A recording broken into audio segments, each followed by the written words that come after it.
पक्षी ने एक मिट्टी के पहाड़ पर महादेव का चित्र क्यों बना रहा था, आइए जानते हैं। इस कथा में एक समय की बात है। एक पक्षी अपनी चोंच से एक वृक्ष पर भगवान महादेव का अत्यंत सुंदर चित्र बना रहा था। तभी वहां एक कौवा आया। कौवे ने आश्चर्यचकित होकर कहा, अरे भाई, तुमने तो अद्भुत कार्य कर दिखाया, अपनी चोंच से इतना सुंदर चित्र बना दिया। पक्षी ने विनम्रता से उत्तर दिया, भैया, इसमें बहुत परिश्रम लगा है, तभी यह चित्र इतना सुंदर बन पाया है। कौवा घमंड से बोला, इसमें कौन सी बड़ी बात है, मैं भी ऐसा चित्र बना सकता हूँ। मैं तो कहीं भी और कभी भी महादेव का चित्र बना सकता हूँ। पक्षी ने सरल भाव से कहा, अच्छा भैया, पहले आप बनाकर तो दिखाइए, मैं आपकी सहायता करूंगा। तब कौवा बोला, मैं इस वृक्ष पर नहीं बल्कि ऊंचे पर्वत पर भगवान महादेव और माता पार्वती का चित्र बनाऊंगा। तुम मेरे साथ चलो, मैं तुम्हें दिखाता हूँ कि चित्र कैसे बनाया जाता है। दोनों एक ऊंचे पर्वत पर पहुंचे और चित्र बनाना आरंभ किया। कौवा एक स्थान पर बैठ गया और पक्षी से कहने लगा, पहले मस्तक बनाओ। पक्षी ने अपनी चोंच से अत्यंत परिश्रम पूर्वक मस्तक बनाया। फिर कौवे ने कहा, अब शरीर बनाओ, फिर अन्य अंग बनाओ। इस प्रकार पक्षी ने निरंतर परिश्रम करते हुए भगवान महादेव और माता पार्वती का अत्यंत सुंदर चित्र पूर्ण कर दिया। चित्र पूर्ण होने के पश्चात पक्षी थक कर वहीं बैठ गया, जबकि कौवा घमंड से बोला, देखा, मैंने कितना सुंदर चित्र बनाया है। यह कहकर वह वहां से उड़ गया। उसी क्षण उस चित्र से भगवान महादेव और माता पार्वती प्रकट हुए। उन्होंने उस परिश्रमी पक्षी को आशीर्वाद देते हुए कहा, तुमने अत्यंत परिश्रम और श्रद्धा से हमारा चित्र बनाया है,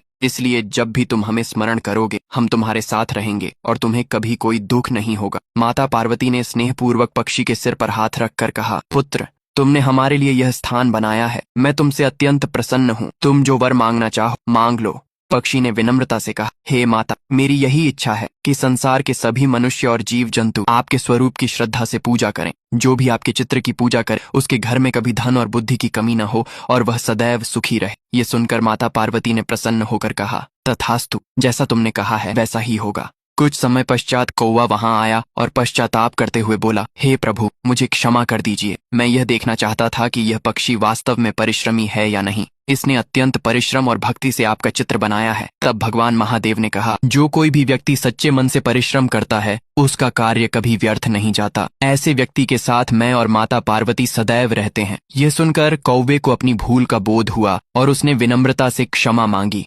तभी माता पार्वती मुस्कुराते हुए बोलती है, जो कोई इस कथा को देख रहा है, उसने लाइक और सब्सक्राइब नहीं किया है,